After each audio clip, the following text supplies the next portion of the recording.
Igsoon, ato bitang likaya ng batasan ba nga kada bitang magdemanda sa Ginoo din magdali ta kung sa atong gipangayo niya.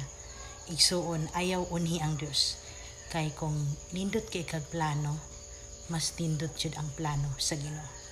Nay mga panahon nga gub-on niya atong mga plano kay ang atong plano dili sukwahi sa iyang gusto nga mahitabo sa atong kinabuhi. Kinahanglan gub-on na niya para matuman jud ang iyaha. Munang giniyon sa uban nga sakit kay ang proseso pero ang paingnan sa umaabot kalipay. Munang kita igsuon, pray without ceasing. Kana bitang magampo tang magpailog, magampo ta nga kaantigo ta maghulat.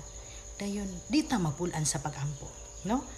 Ang pagampo isipin jud nato nga sama sa pagkaon nga adlaw-adlaw tang mukaon, bisan na mga panahon nga wala tay gana, na tay gibati, pero pilit yun tang mukaon kay mapasmog, makuraw man pud ta or magsakita.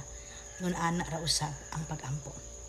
Himuon jud natong habit ang pagampo sa atong kinabuhi kay sa atong panahon karon wala na laing pinakagamhanan nga diin makatabang nato mga buhi ang pagampo lang.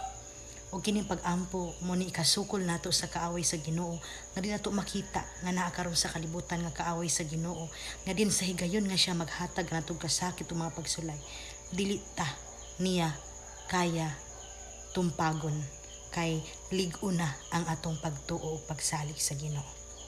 Monang prayer is the key. Padayon di nato i-question ang Ginoo kung ugali nata sa bugat nga problema karon usay mingon ta nga Lord why me ngano sa kadaghan ako pa man inaana ba kay isuon ayaw pasalamati kung unsa man ang imong giatubang nga kalipay o kasakit sa pagkakaron kay pinaagi niya ana diya ta masukod sa Ginoo kung unsa ta ka matibud-anon ngadto kaniya. Amen.